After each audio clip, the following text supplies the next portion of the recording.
Let's talk about laminations. So I'm looking at an example problem here, and I see that it has a laminated sheet steel just at the bottom here. That laminated sheet steel, let me draw what it looks like. It's just a rectangle. It's just a rectangle, but it has this funny word laminated that we haven't talked about yet.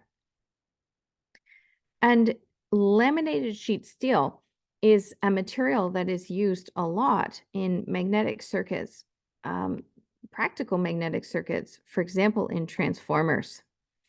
Here's what a laminated sheet steel looks like. The word to laminate means to put together in thin, flat sections. So here are some thin, flat sections. Each of these sections is rectangular, and I'm drawing it in 3D. These are laminate sections of sheet steel. So the purple is sheet steel. There we go. This is sheet steel.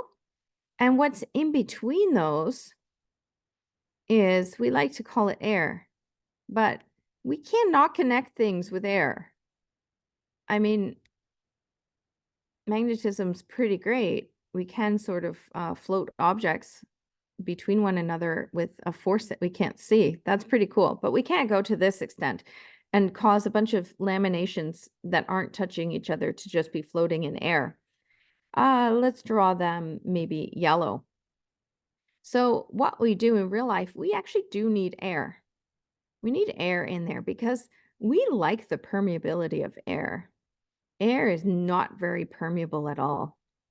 So we want to put some air in between these laminations. So here we go. We like the permeability of air. That's the permeability of free space. It gets a special symbol, mu naught. And this is permeability of free space.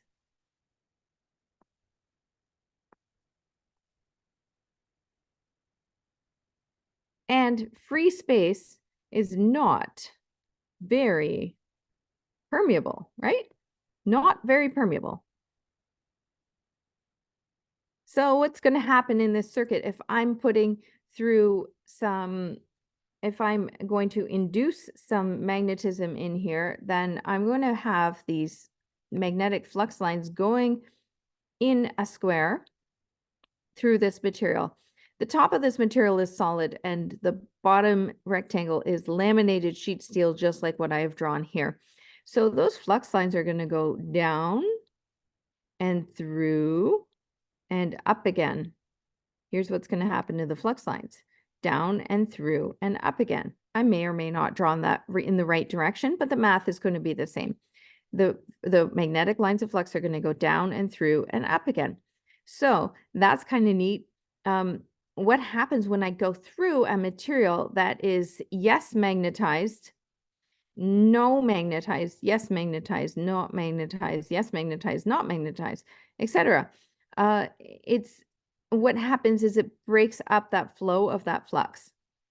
And the reason we have to break up that flow of that flux is if the flux is too well established or too excited, then it causes something called eddy currents.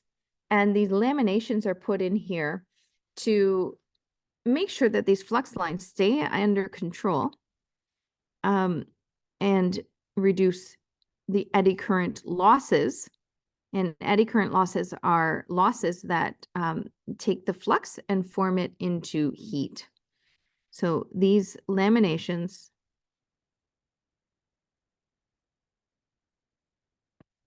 reduce eddy current losses.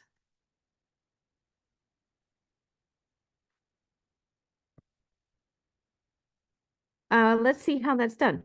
Let's take a big, exaggerated view of these laminations. Okay, laminations. And I put air in the middle. I haven't told you the secret way to get air yet. This is air. It's not an air gap, it's a lamination. Okay, this is lamination. I'll just say lamination. But it has a permeability of that of free space. And this is my iron. This is my iron. So I'm just giving an exaggerated view of this corner. All right. So let me show you what flux does. So flux comes down, and what's going to happen is it's going to stay in here. And then it's going to be in here instead of in the whole iron core. So it is in effect reduced to a smaller geometry. And when it is reduced, then there are going to be less losses, less heat created. So sometimes we sort of have to slow down our magnetism in certain parts of our circuit so that we control the eddy currents. We'll have a whole lecture about eddy currents. We'll have a whole video about eddy currents later. But I want you to just know how to deal with laminations right now. And just know in general, they are put there to reduce eddy current losses. Now, let me tell you how you put them there. You want them to be the permeability of free space, but we can't really build with free space because, I mean, it's kind of mushy. So we actually put something there called fiberboard. Or in really like cheap materials, we put cardboard. Sometimes plastic, but that's really expensive. Sometimes brass, that is far more expensive, but they all have the permeability of free space. Do they really? No, but do they for our purposes? Yes.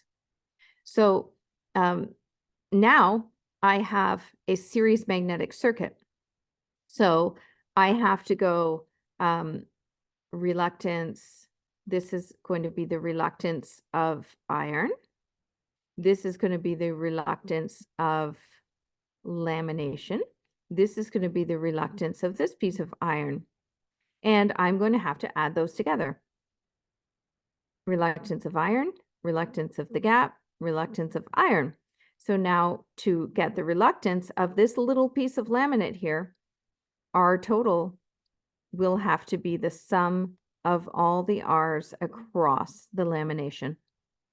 So you can see how just making one laminated section gives us a series magnetic circuit. Now we have to do all of our calculations in series just through one laminated section. And then we're going to take those laminated sections and we're going to add them to a non-laminated section, which is more series.